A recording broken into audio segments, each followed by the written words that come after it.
Sa araw na ito, in this particular hour, nais kong balikan yung tinatawag na Proclamation 1081. Ano yan? Yun yung proclamation ng martial law sa Pilipinas na itinalaga ni President Ferdinand E. Marcos noong September 21, 1972. Mahalaga po ito na balikan natin sapagkat sa kasalukuyan, marami masyadong pinag-uusapan tungkol dito sa martial law na ito. At ang lumalabas dito sa mga pag-uusap na yan ay yung mga torture, yung mga tinatawag na mga naging biktima ng human rights, yung mga nasaktan, yung mga na-torture, yung mga masasama. At madalas nga dito, dinudugsong nila na ginamit daw yung martial law ni President Marcos upang magpayaman, upang magnakaw, upang siya ay maging presidente habang buhay. Kaya yun ang malungkot. Ang nangyayari dito ay hindi siguro natin talagang nalalaman bakit ba kinailangan na magkaroon tayo ng martial law nung panahon na yon. Anong ginawa ni President Marcos nung panahon na yon at naisip niya na magdeklara ng martial law?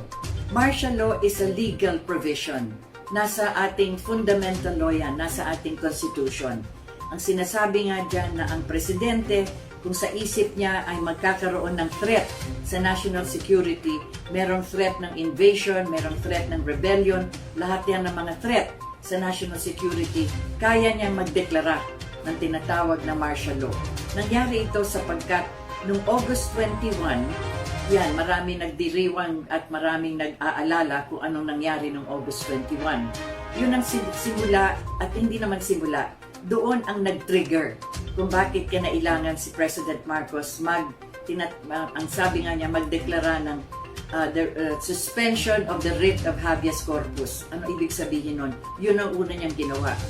Ang background niyan, dun sa mga marahil ay marami sa atin, marami sa inyo, ay hindi pa pinapanganak noong 1972. Ito na yung bagong generation natin.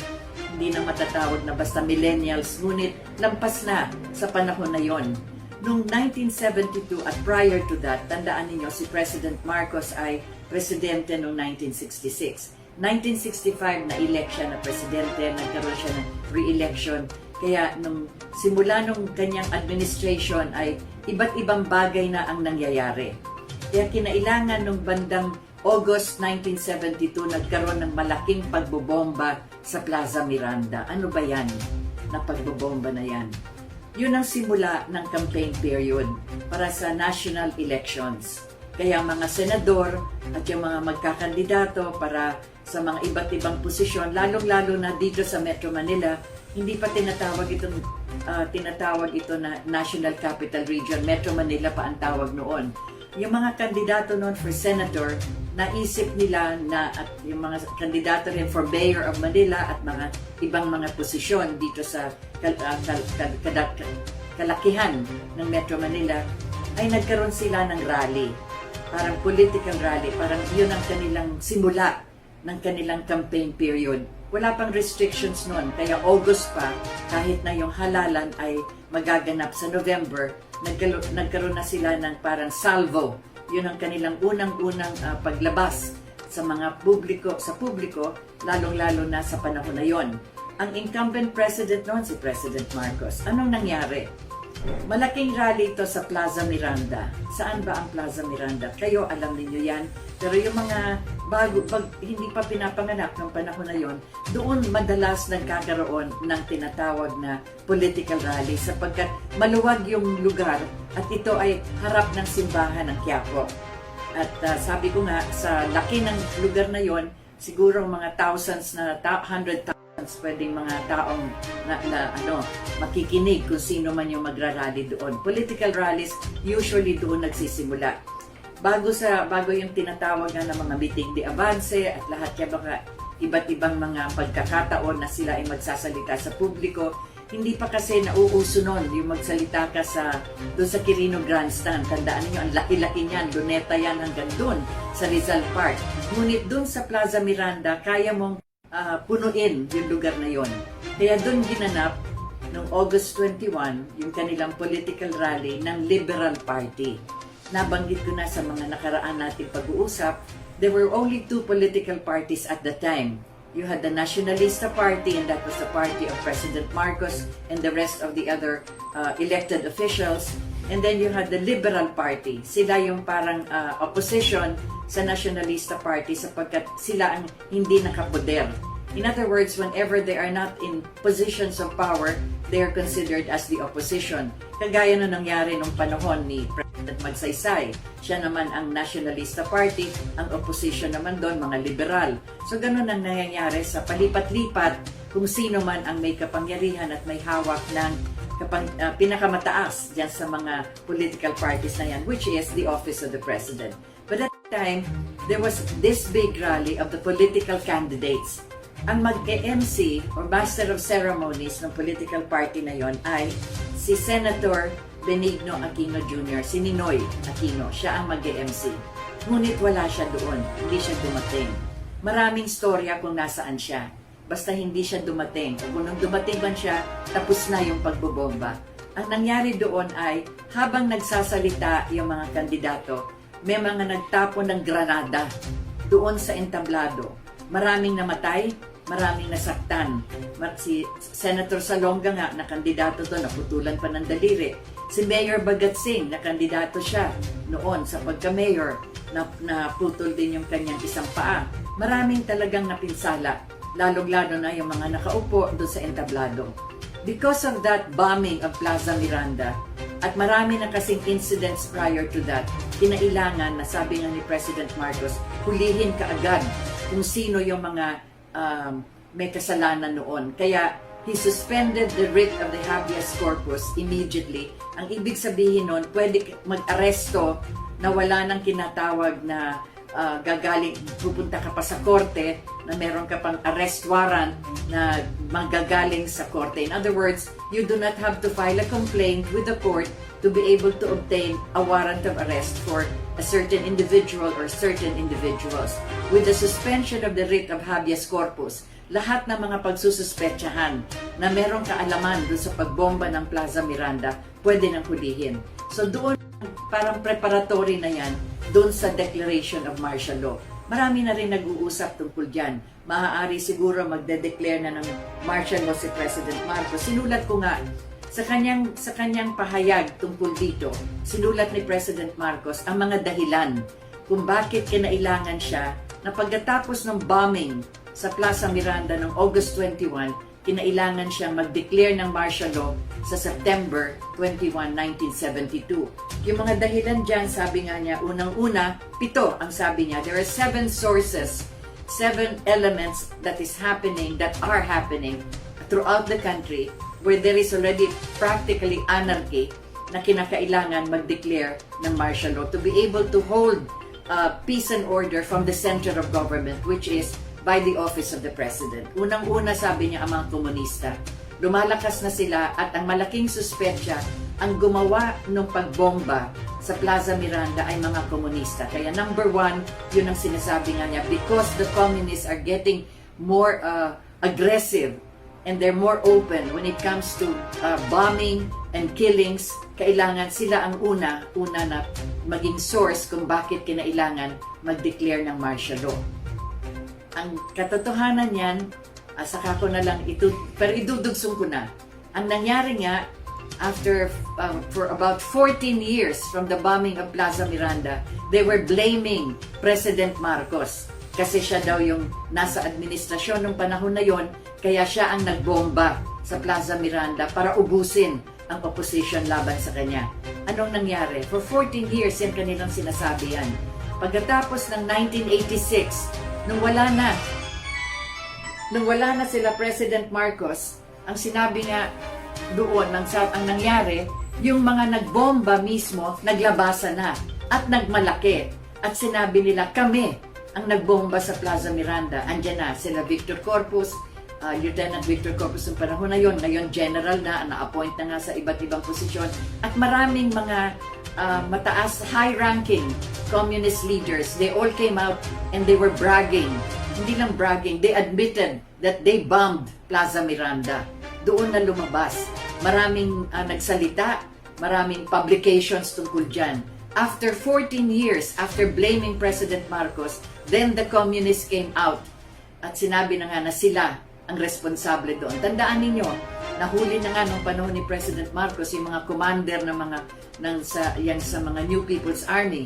Si Jose Maria Sison, isa yan sa mga mastermind nga sa pagbobomba ng Plaza Miranda. Isa na din siya na nahuli at nakulong at pinakawalan ni Mrs. Aquino nung siya ay naging presidente na. Anyway, yun ang isa sa mga elements, isa sa mga dahilan kung bakit kinailangan mag-declare ng martial law noong 1972.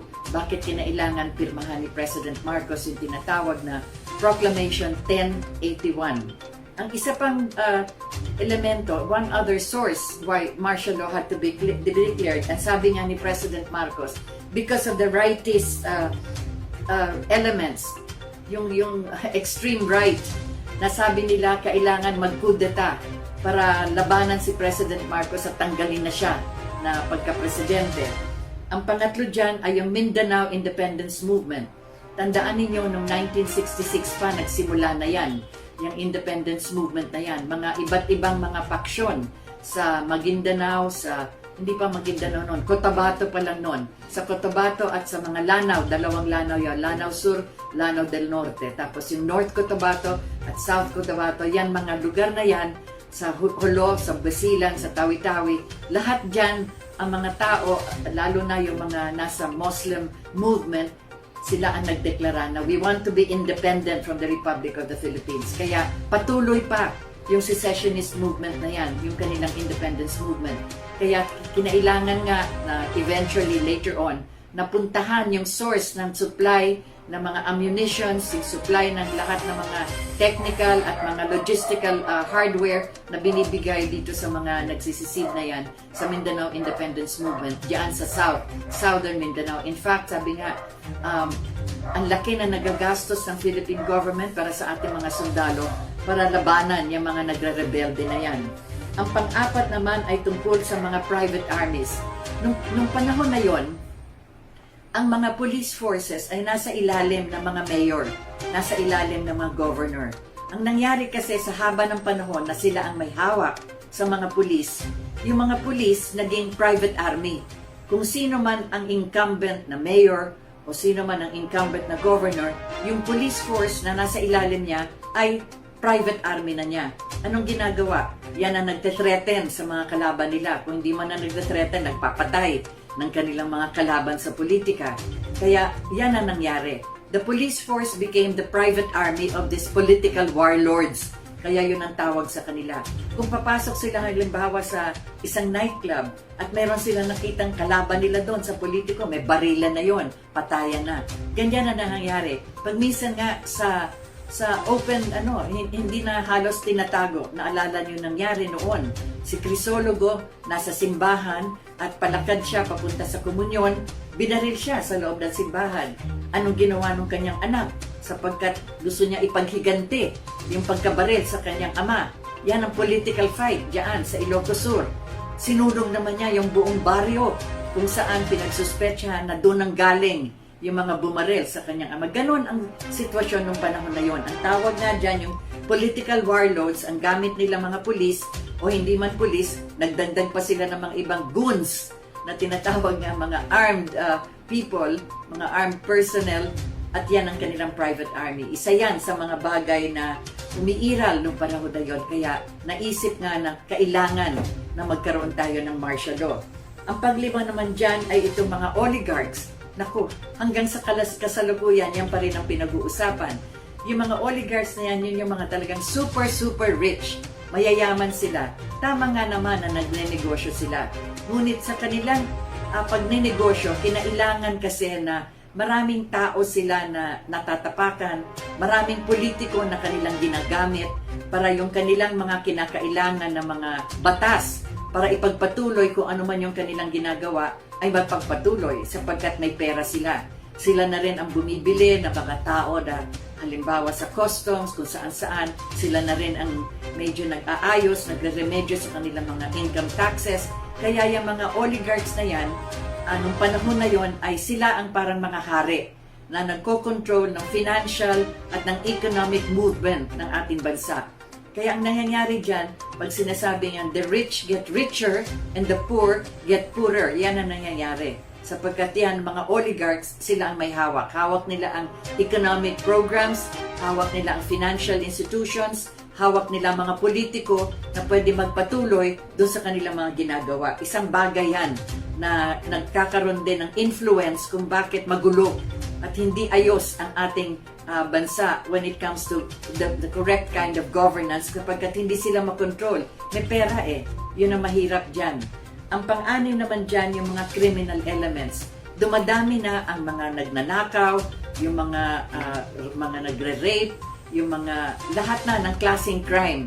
Tumataas ito sapagkat yun na nga. Ang mga pulis na babayaran, ang mga pulis na gagamit as private army at sila na rin marahil ay kasama na rin ng panahon na yon na sila na rin na nagkikidnap, sila na rin na nagnanakaw kung ano man yan. Ganun kagulo yung panahon na yon. Bakit hindi makontrol ito ni President Marcos yung panahon na yon? Sapagkat napakalakas ng influence ng mga may pera, yung mga oligarko, yung mga rightists, at madaling madaling magkaroon ng pera at madaling magbayaran sapagkat yun na nga, libre lahat ng tao na kahit na ano pwede nilang gawin. Walang disiplina at that time. Yun ang isa sa mga sources kung bakit kinailangan na mag-declare ng martial law. At ang pito, ito rin ang mabigat. Ito yung mga foreign interventions. Dito natin nakikita na ang ating ekonomiya, ang ating finance institutions, lahat ng palakad natin para mag-progress ay hawak ng mga finance institutions na hindi naman tayo nagko-control. Kagaya ng ating central bank, halimbawa. Hindi natin hawak yan. Hawak yan ng IMF, International Monetary Fund. Hawak yan ng kanilang World Bank. Hawak yan ng financial institutions na nanggagaling sa Britain at saka sa Amerika. Sila na rin ang nagtanggal ng tinatawag ng gold standard. Ang ibig sabihin yan ay ang pera mo, ang katumbas ng halaga ng pera mo ay ang ginto na meron ka sa bangko. Tayo ang kung hindi tayo pinakamalaking na merong gold, sapagkat bulubundukin talaga yung nakukuha natin na gold dyan sa Mountain Province. Bundok-bundok yan na meron tayong mga ginagawang mini-mint. We mint the gold at yan ang ating nakalagay sa central bank. Pero ang Amerika at ang Britain, wala naman silang sources na ganun kadami kagaya sa atin. Kaya ang backup nila, hindi ginto, ang backup nila papel. Sila ang magsasabi. Kaya nakikita nyo hanggang sa kasalukuyan, kasi nagkaroon sila ng isang Bretton Woods Agreement, nagsama-sama yung mga ibang finance institutions ng mundo at ang pinakamalaki dyan, yung sa Britain at saka sa Amerika, kanilang itinalaga na hindi na ginto ang magiging backup ng ating pera. Ang magiging backup niya ay kung anong sasabihin ng Britain at saka ng Amerika nung kanilang mga bangko, yung kanilang Wall Street, kung saan ang finance institutions na ng buong mundo doon umiikot. Yan ang oligarch din na global oligarchs na sila na rin ang nagdidikta. Kaya madalas nga ang gera sapagkat sa production mas malaki ang kita kung ang ipoproduce nila ay weapons at saka ammunition. Sila na rin ang nagdidikta sa mga bansa through the IMF and the World Bank. Ganito, magpapautang kami, ngunit malaki ang interest, pero kahit na habang buhay kayo magbabayad, okay lang. Basta tandaan ninyo may utang kayo sa amin. At dahilan nga na nagpapautang kami, ganito ang kailangan nyong gawin. Ito lang ang mga bagay na kailangan nyong italaga. Hindi kayo pwedeng mag-ayos ng inyong agrikultura sapagkat bibili kayo ng mga produkto namin. So you could see how at the time, that was how the dictates of this finance institutions were controlling even the movement of our progress, such that we were not able to develop really as best as we could our agriculture. Anyway, so isa yon sa mga bagay, yung foreign intervention na yan, these financial institutions and all of this, yung tinatawag nga sa Amerika, the CIA. Ngayon, ang tawag dyan, the deep state. Iba-iba lang ang pangalan, pero yan yung tinatawag na invisible government. Yan yung bureaucracy sa Washington, na sa habang panahon, sila ang tinagtitingin sa buong mundo kung ano ang mga bagay-bagay na for the interest of the United States of America. And interest nila, hindi interest ng mga bansa na yan. But they come with all of these platitudes sa sinasabi, this is for your benefit. This is for a democratic way of life. This is for freedom, justice, and democracy. Yun ang parati nilang ginagamit. Yung ideals for the foundation of the United States of America, na tayo ang nakapagmana niyan. Tama naman. Freedom, justice, and democracy. Ngunit, yan tinatawag na freedom, wala naman tayong freedom from them. Wala tayong freedom from those financial institutions that hold our economy. We have no freedom from their dictates coming from Washington. Sabi nga, walang nai-elect na presidente dito kung hindi gusto ng Amerika. Sila ang nagpapalakad yan. Hanggang nga sa pag-alis ni kay President Marcos, sila rin ang nagdikta. Basahin niyo yung libro ni George Shultz at doon talaga nakadetalya kung anong ginawa nila para tanggalin si Marcos. Basahin niyo yung libro ni Ashraf Pahlavi, yung twin sister ng Shah of Iran. Parehong-pareho din ang ginawa nila sa Iran. Basahin niyo yung sinulat ni Noriega kung paano siya tinanggal sa Panama. Doon din mababasa ninyo na parang carbon copy. Meron na silang template kung paano magtatanggal. Ang malungkot lang dito ay naging mas marahas.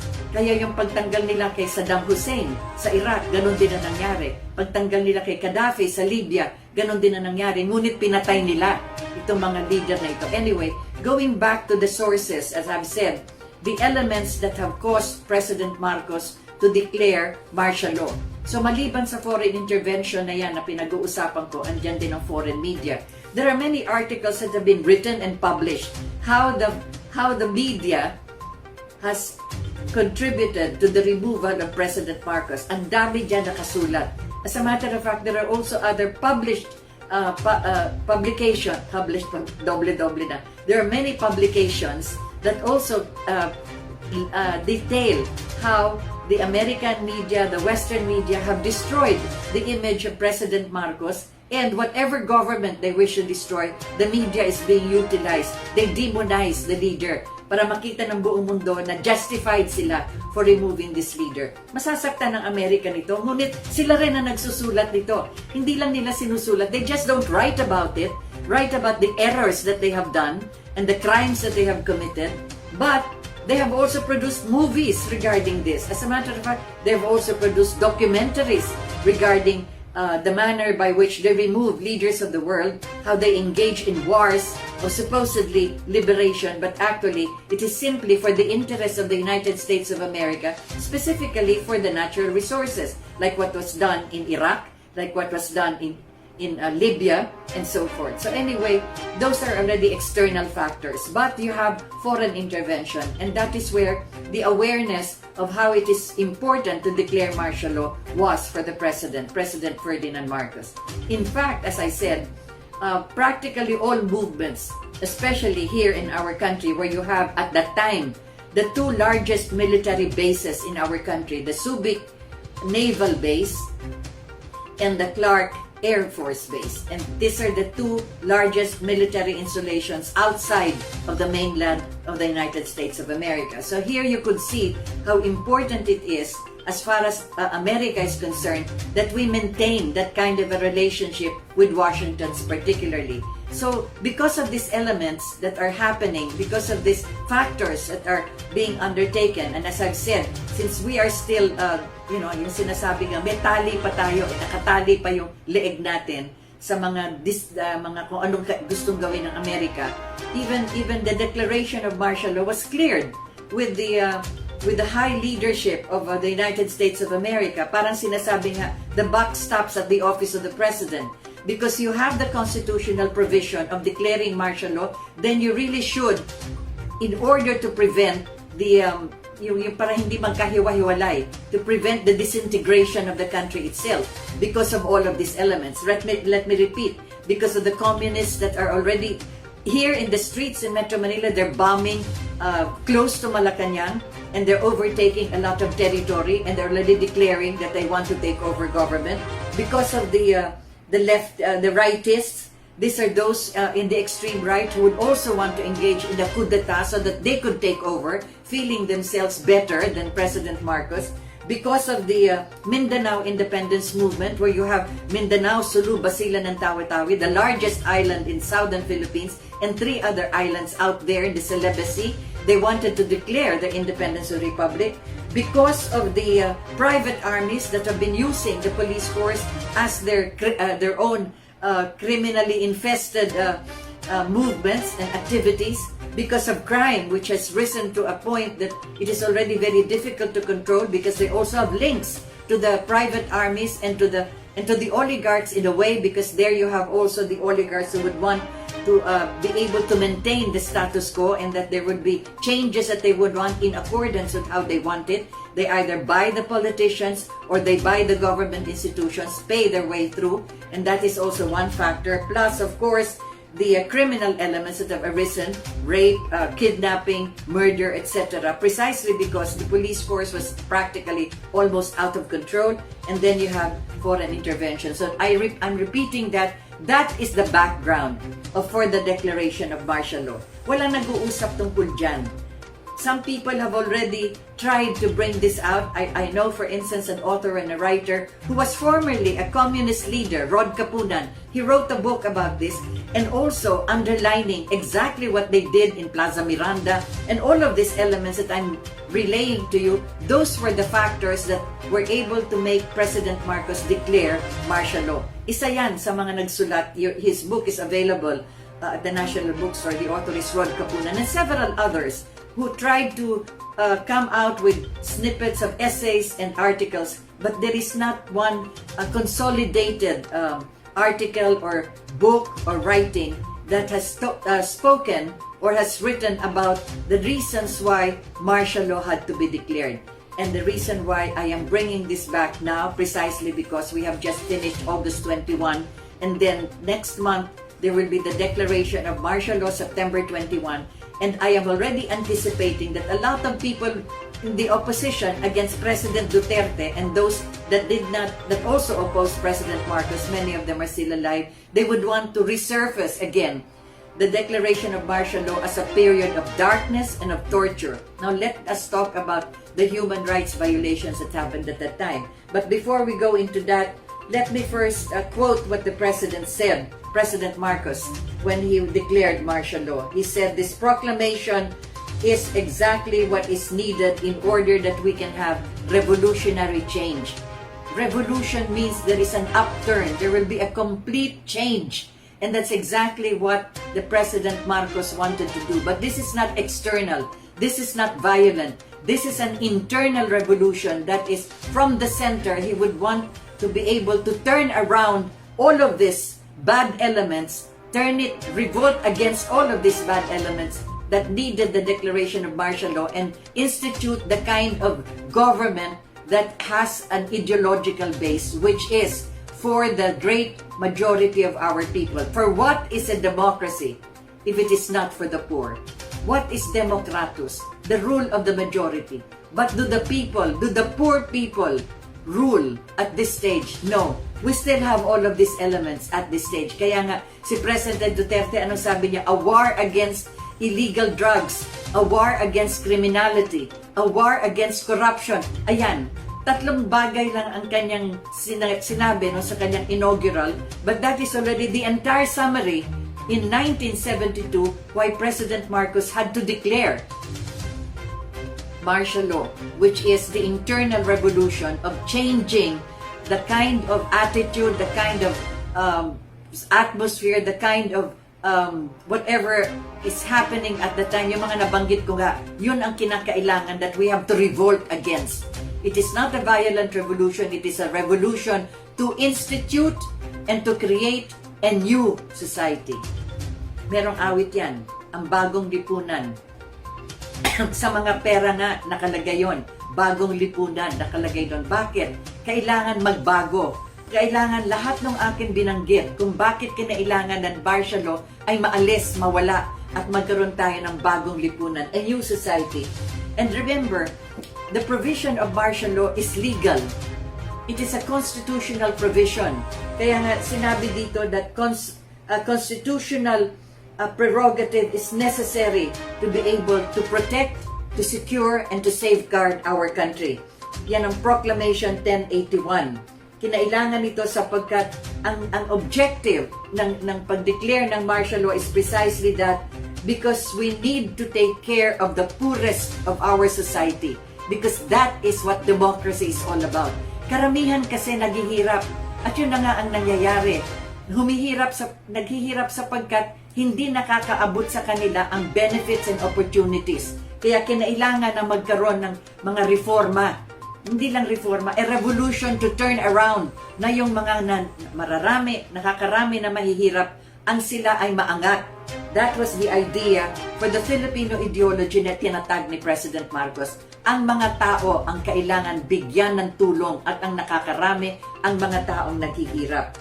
So that is the national development that he has instituted in the new society, and that national development is the development of the great mass of our people who are poor. Yun ang kanyang sinimulan. Kaya anong ginawa niya? Nagtatag siya ng barangay. What is the barangay? Yung tinatawag na grassroots level. Yung talagang pinaka-baseline, yung mga pamilya na nagsasama-sama sa isang barangay. Noon, baryo nga ang tawag dyan. Before, it was just an address. But President Marcos made it as a political institution on the grassroots level para doon magsisimula yung kanilang pag-iisip, ang kanilang mga pagnanais, lahat ng kinakailangan nilang gawin para sa kanilang buhay. Yun ang participatory democracy. Kaya pag titingnan natin, what was the new society all about? The formation precisely of that. The formation of the grassroots level that the people themselves can rule themselves. Nasira na lang sa haba ng panahon sa nangyari sa barangay. Ngunit yun ang sinimulan kung bakit ang barangay ngayon, they're elected by the people in the barangay. Kasi yung barangay noon, mga pamilya yan na magkakamag-anak. Yun ang simula ng baryo. Yung pamilya, yung lola, lahat yan, magkakamag-anak. Sa haba ng panahon, hindi na naging mga clustered of families. Clusters na lang.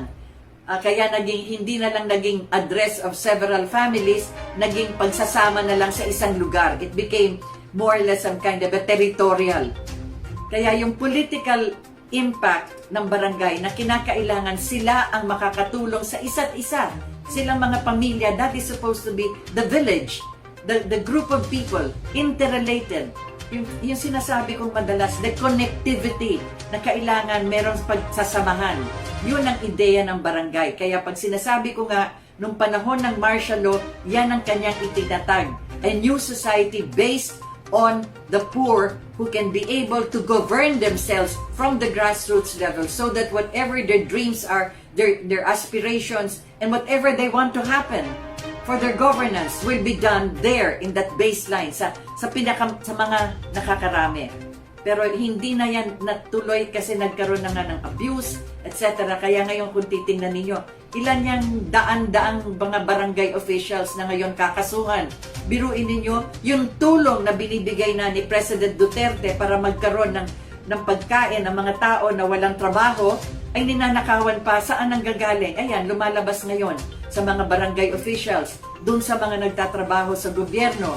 Bakit nagkaganon? Anyway, wag na natin balikan ulit kung bakit nagkakaganon. Alam na natin ngayon sa lahat ng dinami-daming investigasyon at mga inquiry sa Congress, sa Senate, naglalabasan na yan, lahat na yan. Kasi sinabi nga ni President Marcos, what good is a democracy if it is not for the poor?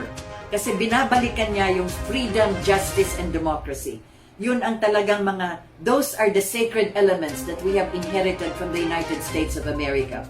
But that democratic principles in all of these three are also applied in a different manner according to the culture, according to the nature and the culture of the people that are actually imbibing these values of freedom, justice, and democracy. America cannot dictate the way they want it done, the way they do it there in the United States of America. You must remember, when they had their civil war, or when they had this, what they wanted at the time was to be independent from Great Britain. That was the civil war. Those that were loyal to the United Kingdom and those that wanted to be independent. Dito sa atin, we had the Philippine Revolution. We wanted to be independent of a colonizing power, 400 years against Spain.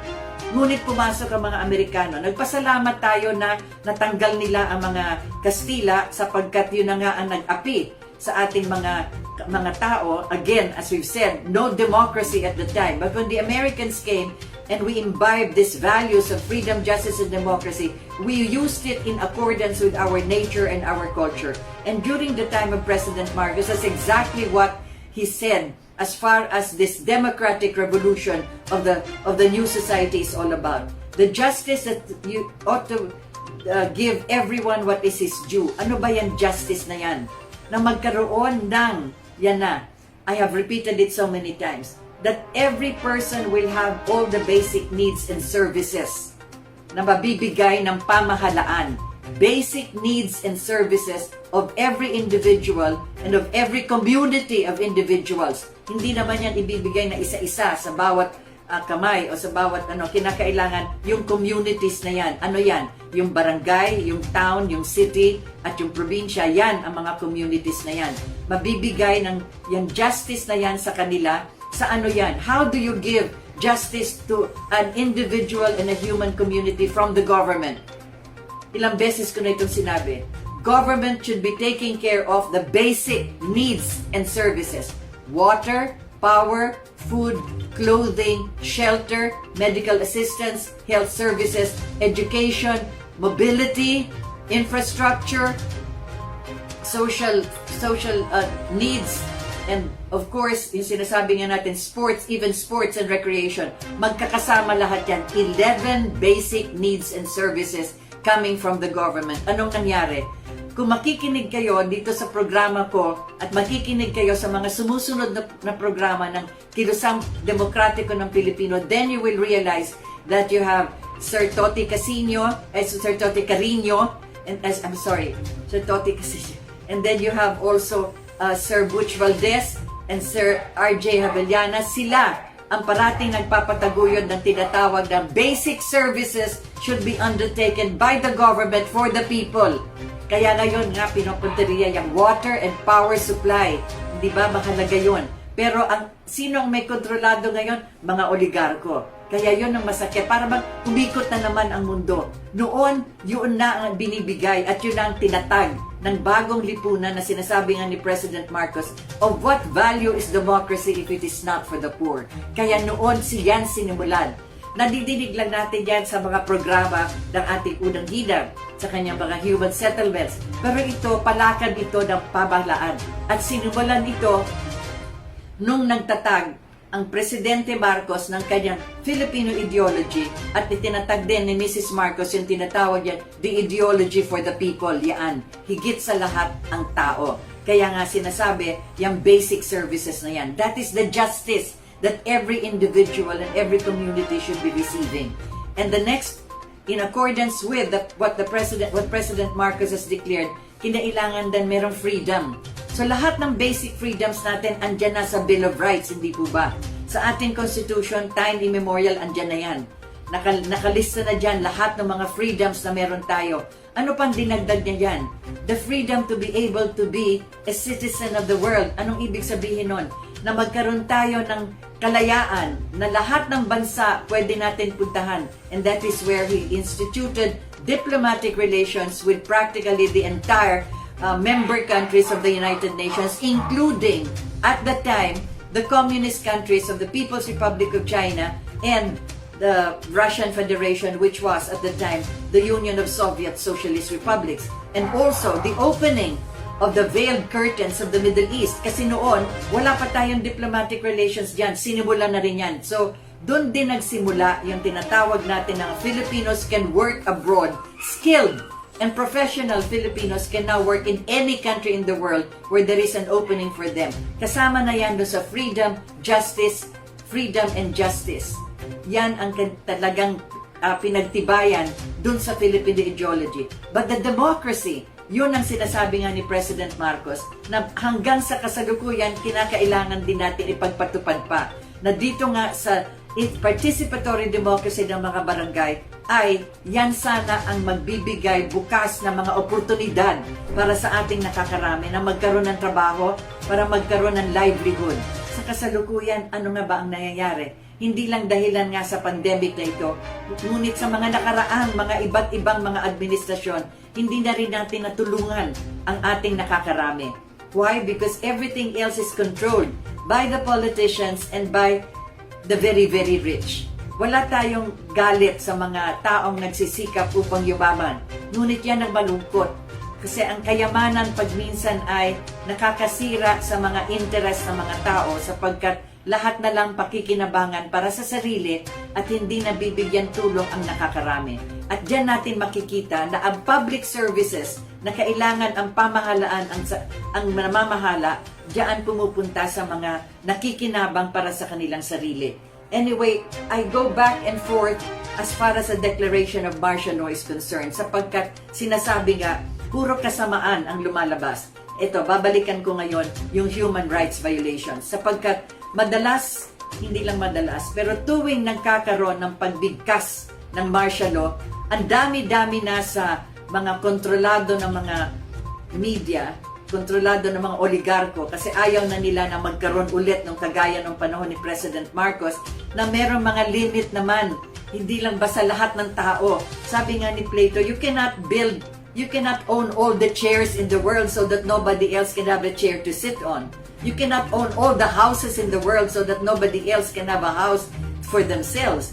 Whatever it is, yung sinasabi nga na yung absolute control ng kayamanan, ay yun ang malungkot sapagkat yun na rin ang mga tao, ang mga hindi kaya na magkaroon ng oportunidad, kontrolado sila ng mga nakakayaman. I do not have to go back and forth with the economic structure of all of this. So many finance experts have written about this. Our Holy Father and so many other popes have already said how it is, take care of the poor, take care. But why is nobody taking care of the poor the way they should be taken care of?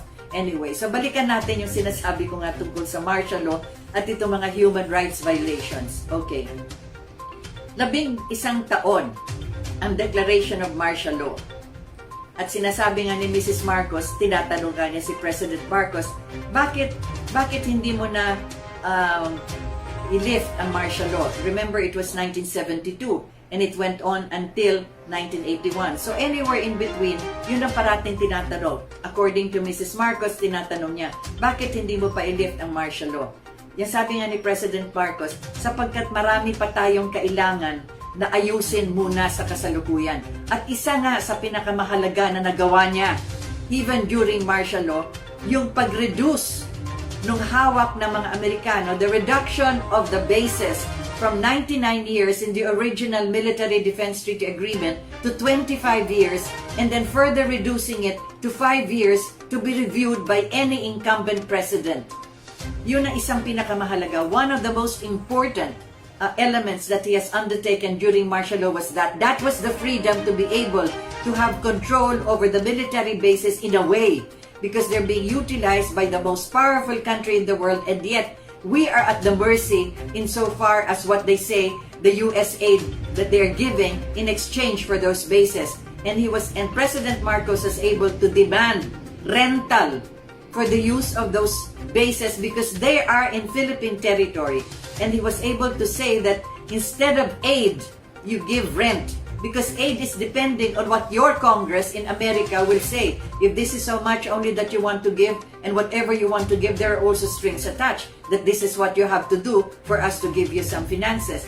This is a sad commentary as far as this is concerned. And I know that Mrs. Marcos will be squirming when I talk like this, because precisely it might hurt some people in Washington, but they do this. That is the template that they do, not just with the Philippines, but practically with many countries throughout the world, precisely. So, let's get back to martial law and the statement that is being made by the opposition regarding this. If you have been incarcerated, if you ever were incarcerated during that period of martial law, if you were tortured, but of course, you will never be able to forget this.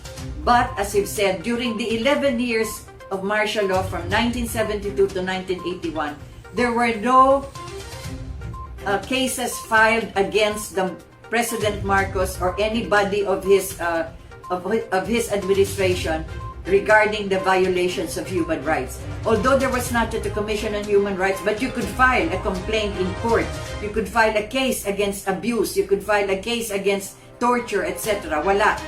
From 1986, when President Marcos and the Marcoses were no longer in power, were no longer here in the country, as a matter of fact, there were still no cases filed against them, criminal or civil, for human rights violation. The only case that they filed was the human rights violation case, so to speak, in Honolulu. And that was supposed to be done there because they say Marcos was a resident there in Hawaii. Well, even that is already a violation of the law, even of the United States of America. The parole visa of President Marcos does not say that he was a resident. He was an honored guest. Yun ang nakalagay sa kanyang parole visa, which he had to renew every month or so, and he had to have this acknowledgement by the immigration office that he is not threatening to leave the island of Oahu in Hawaii. So he is not a resident. Pero ang final nilang case against Marcos is because resident daw siya. Tinanggap ng Amerika yan even though it is a violation of their own law. Another violation is, according to American law, if there are human rights violation of anybody, particularly of a head of state, then it should be tried in the country of origin. So kailangan yung human rights na yan dun sa bansa kung saan nangyari yun, if the country of origin is favorable to those complainants. Panahon ni Mrs. Aquino yon, definitely favorable sa kanila. Again, another violation. And what were these human rights violations? 4 lang yan in the original case. Yung isa, namatay sa isang cannery sa Alaska at sabi niya na meron silang problema sa labor union and he was killed because of the fight with the labor union. And then his heirs said that he was killed because Marcos ordered his killing.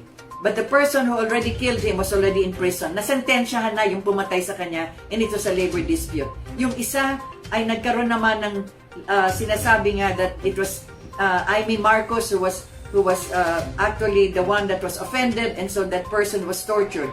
Another one also complained that his father or his mother was also tortured during the time of martial law. And the other one was, and this is surprising for all of you perhaps, and you know this, Jose Maria Sison, a communist who was already incarcerated and who was released by Mrs. Aquino, and he was claiming that he was tortured or imprisoned by President Marcos. 4 lang yan. Dumami yan sapagkat sabi ng mga abogado na Amerikano, si Robert Swift, at sabi rin ng abogado dito sa Pilipinas, si Attorney Domingo, sabi, lakihan na natin kasi para mas malaki ang makukuha ng marami. And so they tried listing so many names. Kaya umabot yan. Now in media, they say there are 10,000 victims. Marami naging biktima ng torture by the military. But who is the command responsibility of the military? The Philippine Constabulary, kasi sila ang may direct link dyan sa mga taong inaaresto. And who was the head of the Philippine Constabulary at that time? Fidel V. Ramos.